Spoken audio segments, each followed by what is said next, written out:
Hello, everybody, and welcome back to Kerbal Space Program, where we are ready to go on MA-8, which in this particular situation, this was a Mercury Atlas launch, and of course we're going to be reusing our redesigned Atlas craft from the end of last episode, the MA-7 here.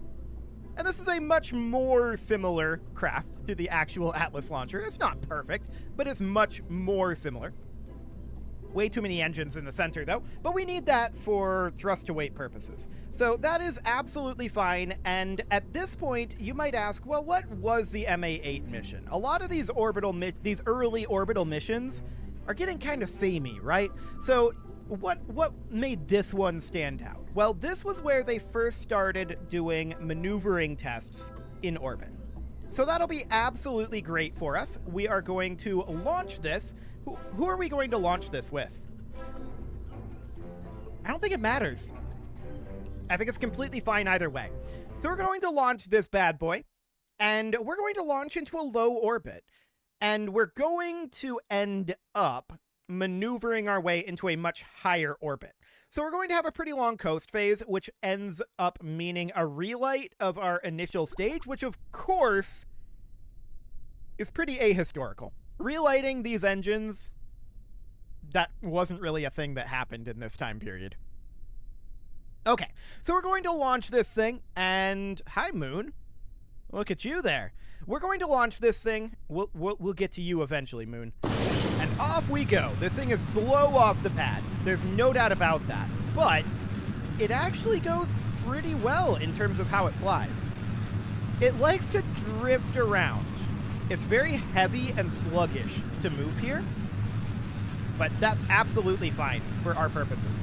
So we're just going to very gently not drift up that direction. Thank you very much. We're just going to very gently make our way through here. I'm just going to park here for right now until we push through some thicker portions of the atmosphere here. We at least have some horizontal speed coming in, which is great. And we'll just get some additional altitude here before resuming our gravity turn. There we go. Let's make our way back into the prograde marker.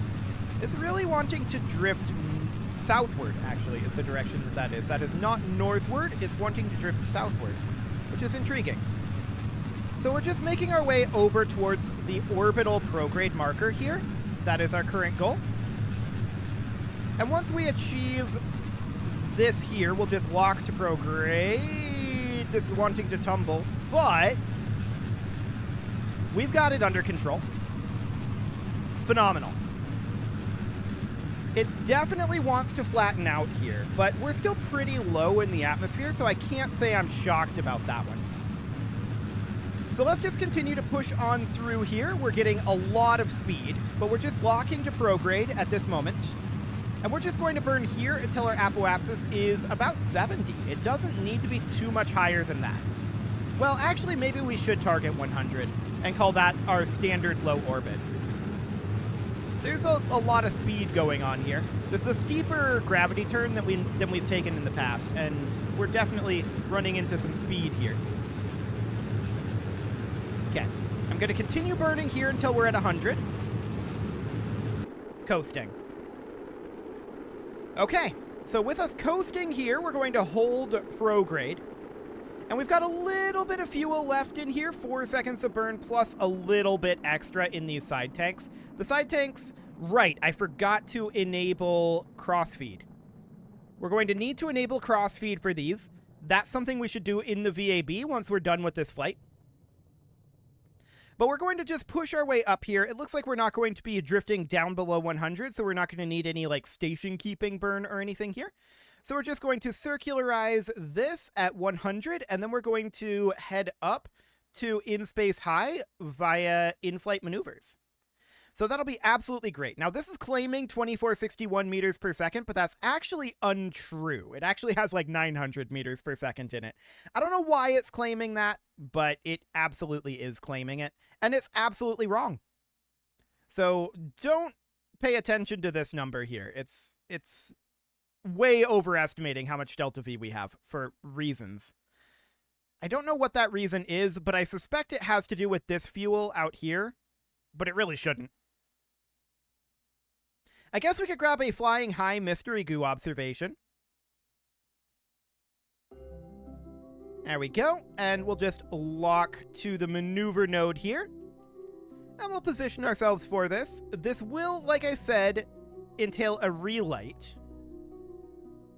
And I'm going to fire this launch escape system at some point too. Probably after we ditch all of this, just to be a little bit more efficient with it. Yeah, that's probably when that's going to end up happening. So let's warp forward a little bit here. 30 seconds, 20, 10, and 4, 3, 2, 1, 0, mark. Cool. So we're going to ditch our Atlas rocket here in a moment. Right. We've got this fuel. I forgot about that.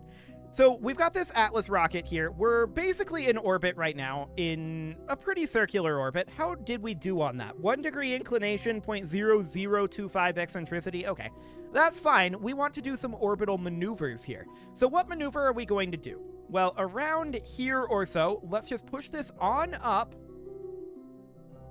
And we're going to go higher than we've ever gone before. We're going to do a maneuver up to 1 million meters. Beautiful. Are we going to circularize around that? Possibly. We'll see what our delta V feels like. It's probably fine. So we're going to position ourselves over here, and we could actually save this for a braking burn if we really wanted to. That would be an interesting way to do it. That'd probably be the most efficient way to utilize that, actually, because it would have the least amount of weight. But I'm not sure how long of a burn we're actually going to have in the Atlas rocket here, so we're going to head on over. 4, 3, 2, 1, 0, mark.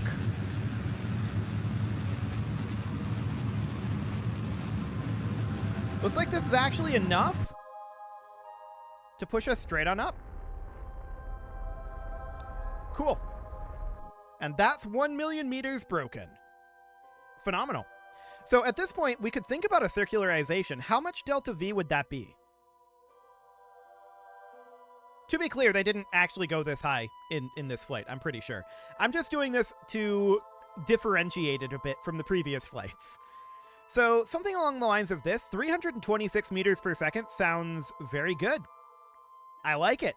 So we're going to align for this burn. We need to keep an eye on our electric charge. Our electric charge is going to be a bit of a problem eventually. We do not have an alternator on our Pug engine. We need to remember that. Okay, so we're going to get in position for that burn. There we go. And let's warp on over.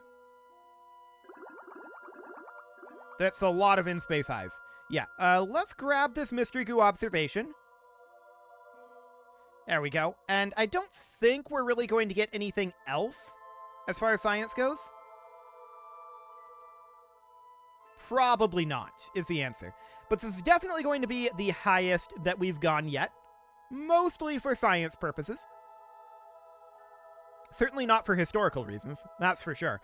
But we're going to head on forward here. 50 seconds, 40, 30, 20, 10, and 3, 2, 1, 0, mark.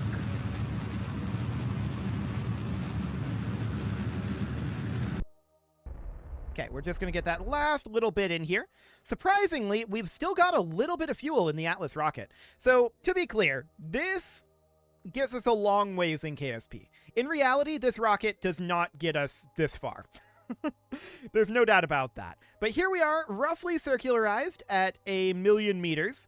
We can check in to see our eccentricity here is 0.0048. We're still on that same 1 degree inclination. That's absolutely fine. And at this point, the game is a little confused about our delta V, but maybe it's lumping that delta V in with this stage. I think that's what it's doing. So we actually did have that amount of delta V. It's just it wasn't in this stage, it was in this stage. I think that's where the confusion set in. So at this point, we've managed to change our orbit in orbit That's wonderful. And we also got a world first milestone there, breaking a speed record. Cool. So that's fine. We are going to want to bring this down, though, fairly soon. And this is going to be definitely a more energetic re-entry than we've had in the past, but I'm really not all that concerned about it. We're going to target 20 kilometers here. I have no idea if this is going to be over water or not. Hopefully, that would be ideal. It's not the end of the world if it's not, though. And let's orient for this burn. This is certainly going to burn us out of this tank here, and then we'll utilize our launch escape systems fuel, and then we'll dip into this fuel. We're still hauling that launch escape system. In reality, that would have been jettisoned long ago. But we're still hauling it for now. So let's get into position for our braking burn. That's going to be in about 6 minutes. I wish we could make this more metallic looking. That would be nice. We could maybe change the paint job on it, though. Okay. Let's hold here for the moment, but we need to head downward a little bit. Something along the lines of here, but up a bit. We've overshot slightly in the down direction. There we go. That'll do. So we'll warp on forward here. And we're definitely going to burn out the Atlas engine with our braking burn. No doubt about that. 10 seconds. And we burn it now. No, don't go to prograde. Go to retrograde. Okay. Yeah. Just sit here on retrograde. Mildly awkward, but it's fine. So we're going to decouple that, and then we're just going to... I mean, we're going to ram back into it here, but hopefully... Yeah, we'll just push it out of the way. Cool. Okay, I'm just going to bring us up here because we definitely messed up our burn a little bit there by having it still set to prograde. That was my own fault, no doubt about that, but that's much more accurate there. Cool. We should probably have our antenna extended so that Jeb can be talking, right? I mean, we're still technically within the scope here. And yeah, we overshot here a bit. Actually, that's a periapsis of 20 kilometers right there. That seems reasonably fine. I'm not too concerned about that, so that sounds absolutely great. We could theoretically grab another mystery goo observation here, but no, this seems good. Where's Kerbal? There's Kerbal, basically straight down from us. Okay, that makes sense. Cool. So we're going to warp on forward. We're going to gain a lot of speed here. If we need to, we can burn off additional speed. Actually, we might want to do our first radial retrograde burn here. So that would end up being probably somewhere around here-ish. So we toss some retrograde and radial in here because this is orbital maneuvering, right? So we can definitely get away with a radial retrograde burn to bleed off some of this speed. And have it be something approximately like this. That's the majority of what we have available for Delta V. But I think that's pretty decent. That's at an apoapsis of what? Actually, that's a little low. So we're going to do it around here instead. Bring that apoapsis around. Yeah, that's more like it. But we're going to need to toss in some retrograde here. And that burns off basically all of our fuel. So that looks good, actually. That looks absolutely great. So we're going to burn off our speed that way without burning it awkwardly the way that we have been. This is a much better way to burn off this fuel. Beautiful. We're going to align for that, and we're going to warp on over. In reality, this flight orbited 6 times. We're not going to do that. I'll just note that it orbited 6 times. Wonderful. So we're going to be starting up our burn here fairly shortly. Just positioning ourselves a little bit better. There we go. This is going to be a kind of awkward direction to burn in, but it does make sense. Trust me, it does make sense. We're going to be commencing this burn in about 40 seconds. Let's warp forward. 20, 10, and 3, 2, 1, 0, mark. Okay. And the burn has commenced. Cool. So we can see here that our periapsis is currently going up. That is expected. It will start to go down in the second half of this burn, as we start to transition over a little bit off of radial and more onto retrograde. But what we're seeing more than anything right now is the apoapsis coming down, and the periapsis, of course, is coming up at the same time. We're just twisting our orbit around Kerbal here, but we're going to start dropping that periapsis very shortly here. We're not quite there yet, but very soon it will start to drop. Just adjusting our trajectory, or rather our heading, a little bit here. There we go. It still feels like a weird direction to be burning in, but it does make sense. Cool. So at this point, there we go. Now it's starting to drop again. Cool. And that's all the fuel we've got. So that's about a 40 kilometer there. It's a little bit high. If we had a little extra fuel, that would have been ideal. But we could get out and push, but we're coming in anyway. So we're going to be ditching our thruster pack here. There we go. And we're going to be coming in with our heat shield, of course. I don't know why we're running these strut connectors. They don't actually do anything. We should probably remove them. They're just dead weight at this point. We should retract our antenna since we are getting close to returning here. And let's warp on over until we hit atmosphere, which is right now. We'll orient ourselves retrograde, and let's warp on through this return. Phenomenal. Are we looking at a water landing? Probably a land landing. Probably. We'll see. But I'm strongly suspecting this is a land landing. Yeah, this is definitely a land landing. Sad. Very sad indeed. But it doesn't really matter all that much. It is fine. I mean, theoretically, we could overshoot this continent, but I don't think that's happening. I really, really don't. Our periapsis, as you can see here, is down to 30 kilometers. It's going to be a kind of slow re-entry because we had such a high periapsis, because we ran out of fuel in the radial retrograde burn, but overall, this is fine. I'm not too concerned about it. It's a little bit more cautious of a re-entry trajectory than I would have taken if we had a little bit more fuel. No doubt about that. But as it is, it will get the job done. And it's cautious, right? It will guarantee that we get the job done. We can see here our periapsis is negative, our apoapsis is in the atmosphere, so, yep, we're fine here. It's just a little bit slower than it otherwise would have been. But that's fine. Definitely a land landing. But that is not shocking in the slightest. And we're just going to continue to slow down quite significantly here. We're down to 1.8 kilometers per second, and we're still 32 kilometers up. Right? This is what I mean by this is a very safe and also slow re-entry.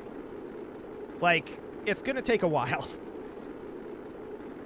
No way around that one. So let's go back into physics warp. We're drifting off of the surface velocity node in physics warp.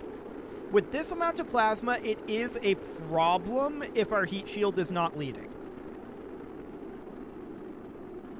So we can't, I don't think we can get away with physics warping for a little bit here, although now that we're basically transonic, we should be fine. Drogue chute out, we can grab a crew report, we can grab a temperature scan, and we'll also be able to grab an EVA report, so that's convenient. We'll get our two main chutes out. We've not landed on Highlands yet. Looks like we're coming down in a slightly awkward location. But I'm sure it's fine. Okay, so there's the drogue chute deploying. We don't need SAS on anymore. There's the mains deploying. We'll have Jeb EVA to grab that EVA report. Cool. And I'm going to collect all of the data here. And we're just going to physics warp down to the ground. There will be some additional data to grab on the ground. The real question is, are we going to roll down this mountain? That could be mildly awkward. I don't know that it's technically a mountain. Cliff? Embankment? Whatever we want to call it. We're landing in this slightly flatter patch, though, so that's nice. We'll see what ends up happening on the rolling front. This thing is rounded on the bottom, and then when it tips over, inevitably, it's definitely going to roll. So I'm actually turning SAS on to hold us upright. Okay, so that is fine. Are we actually having to be held upright here? No, we're actually stable now. Beautiful. So we're going to grab a crew report, temperature scan, atmospheric pressure scan. Jeb is going to EVA and grab an EVA report and then hop back in. We can't grab surface samples yet, can we? That's something that we should definitely work on. We'll recover this vessel. That is MA-8 done. The next thing that we need to work on, beyond grabbing surface samples, is MA-9, which was the first real American long-duration flight. It was 22 orbits, right? So, and that's also the final American solo mission. I can't read, apparently. The final American solo mission. Fantastic. And then we've got a couple more Soviet flights before we are moving on from the early orbital period. So that is absolutely great.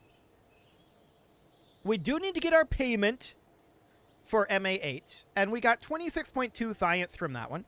That's not bad. So let's get our payment here. There we go. And now I want to upgrade our R&D, which is expensive, but that will allow us to collect surface samples, which we're definitely going to need later on down the road, and having an additional source of science will be very, very good. We can hop in here and see if we want to grab either aviation or advanced rocketry. Getting access to the Terrier would actually be really handy, and the T-400. Let's grab that, and then we'll hop into the VAB. And I want to make a small upgrade to our Mercury Atlas setup here. So MA-8 is going to be what? Oh, right. These were set up here. That's what those were connected to. Yeah, that's fine. I do, however, want to update the Pug to be a Terrier. Why do we want a Terrier over a Pug? Well, a Pug has the specific impulse of 150, whereas a Terrier has a actually that's at sea level. 330 in the vacuum. The vacuum ASP is what matters. ISP, I should say. 345 for Terrier. So this is a more efficient engine. It does not carry fuel of its own, but that's fine. So for now, we're going to do that. We're going to have to redo these struts. I'm actually going to have them come from here to here so that when they're detached, they're not just hanging out there like that. That'll be fine. So that's a small upgrade to the MA-8 there. And then I did want to check in on the paint job on these over here. We could go for dark. It's not really that, like, steel coloration, right? Like this. I would like to have a metal option for these tanks, like this one. We could go for metal here, though, actually. That is a thing we can do. So if we did metal there, we could go for, like... It's not really accurate to be gray and orange, but I suppose we could maybe have this be like black and white and then this be white. But even this was made out of metal in the reference images.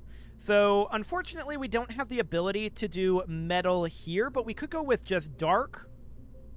And there's no dark option for these adapters, sadly. But that is... I just don't like the way that these look here. I think I'm going to have these be white.